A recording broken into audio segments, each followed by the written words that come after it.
Last week I made a plant stand that had a unique curve to it, and I've had some questions on how I did that. So today we're curving a 2x4 in two directions, making what became wall art in my shop, and can make unique furniture that will pop out on a marketplace, getting eyes on your items and money in your pockets. I started by imagining the curve to know the length I want to cut, because ideally your curves follow the original grain of the wood. I cut those out on a miter saw and headed to the joiner.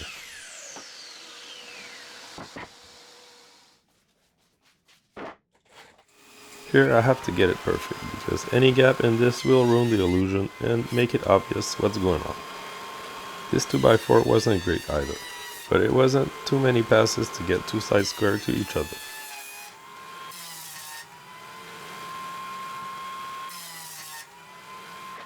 I decided not to empty this the last time I used it, and today I paid a price it's full to the brim.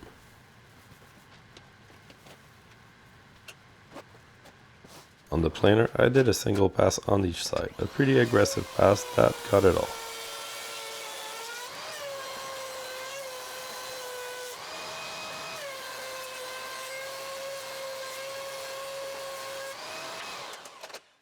On the table saw, I removed as little as I could, starting by the opposite side of the joiner.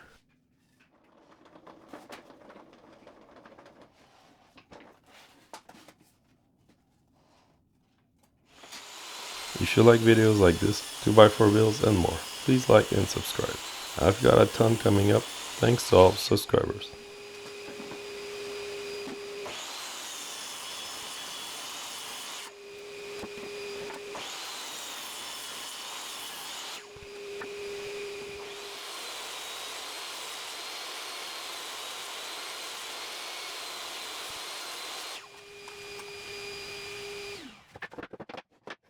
Before I cut any precise pieces, I cut off both sides now that I have a flat reference for the miter saw fence and surface.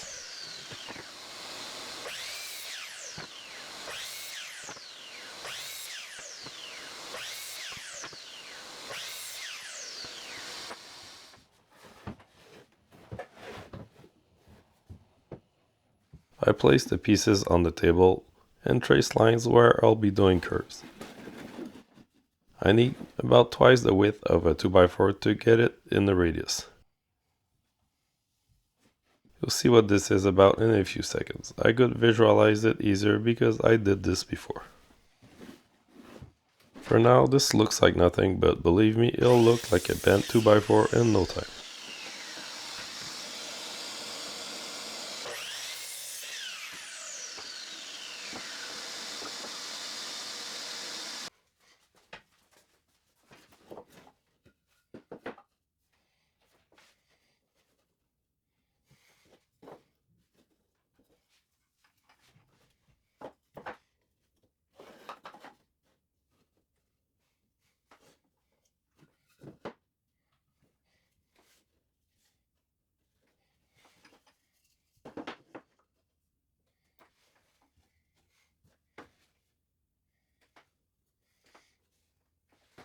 Trace the bigger curve. I took a roll of 3D printer filament for the corners.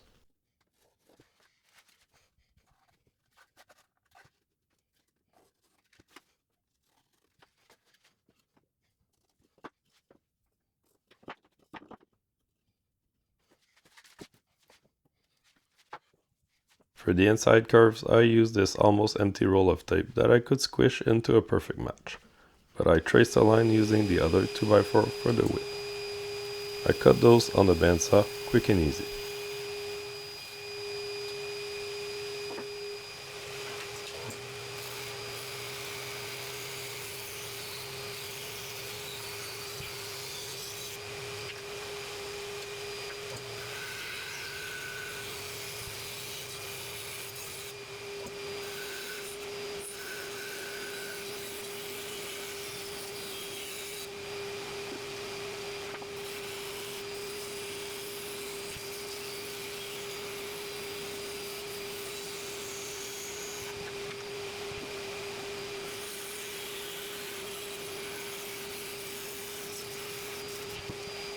Put plenty of glue here, it'll be easy to clean or sand off, but you want it to hold, there's no screws.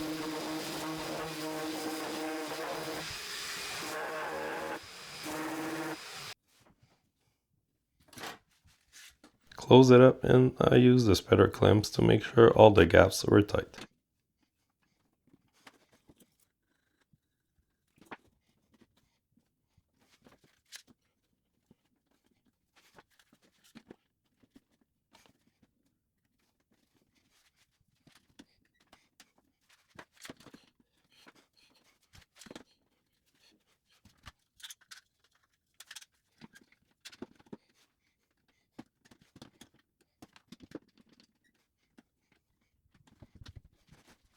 Out of clamps, sand what you can real quick, making sure the outside edge is nice and smooth.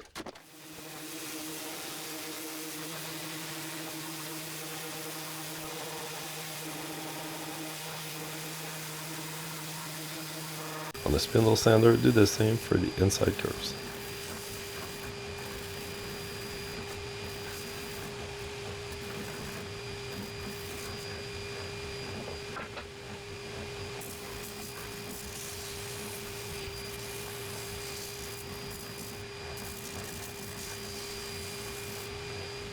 Finalize with some hand sanding, make it nice and smooth all over.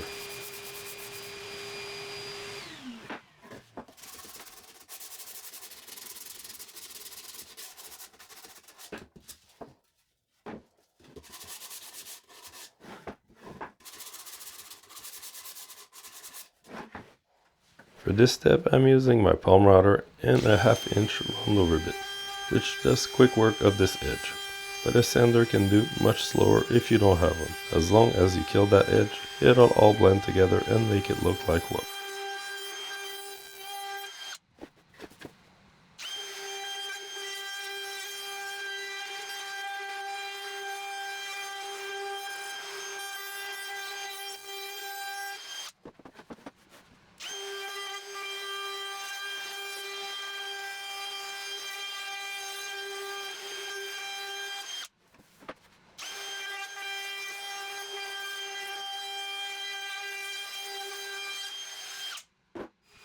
This made a mess, but nothing I can't fix with a little vacuuming.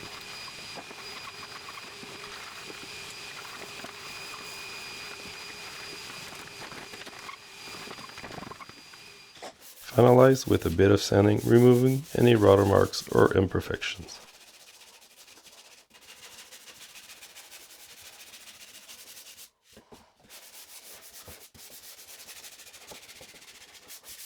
That's how I made the curve, and I love the retro look it can give to stuff. So I'll probably revisit this very soon. Thanks for watching, subscribe for more, and see you next time.